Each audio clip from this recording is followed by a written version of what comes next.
Okay, so this is the story time of how I got my PC without even really looking for a PC. So I look at ibuypower.com and I wasn't really looking for much. I was just looking for a PC that had like all the right specs to play VR. And I find this one PC, but it was sold out completely. It was an Omen Obelisk PC with the perfect specs at the perfect minimum that I needed. So I clicked buy and it was sold out, sadly. So then I go ahead and I get off of ibuypower.com and I go look at Facebook Marketplace.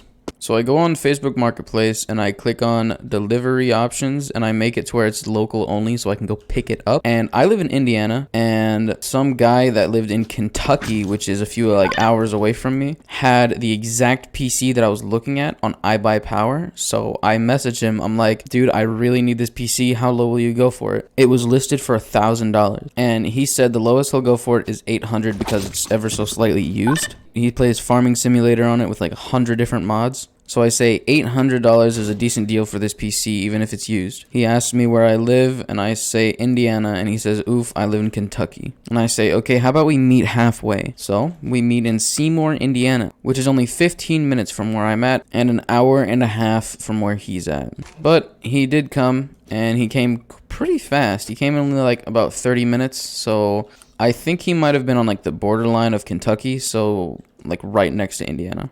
So we meet up. He brings his PC, a mouse, a keyboard, and a monitor with all the wires. So I say, okay, 800, right? And he says, yep. And I give him the money, grab the PC, and on the way home, I am like terrified that this PC might not work, the screen won't turn on maybe, or something is just wrong with it, or it just won't turn on whatsoever.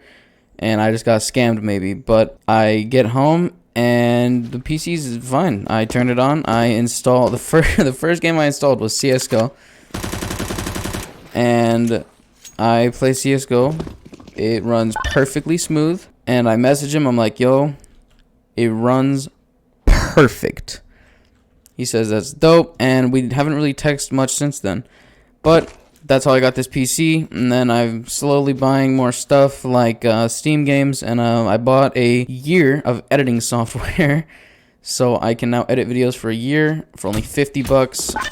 And yeah, it was it was a ride, and I had an anxiety attack because I didn't know if the PC was gonna work or not. But yeah, now I play VR with this PC. VR works amazing, especially if I have nothing else opened. I play CS:GO. I'm going to be starting to play Team Fortress 2. I have both Minecraft Bedrock and Java Edition. And I have a few other games which are just amazing. They all run perfectly. And yeah, I have to have almost nothing open on my PC to run Oculus or Airlink, so I can play Oculus Rift games on an Oculus Quest. But overall, this PC it's like a 7 out of 10, I would say, because the specs could be a little bit better, and I will be upgrading them later. My brother, who is a PC geek, will help me with that. I'm going to be upgrading the RAM and getting the better graphics card. So, anyways, that was the story of how I got this PC. Thank you guys for watching. I love you all. Peace.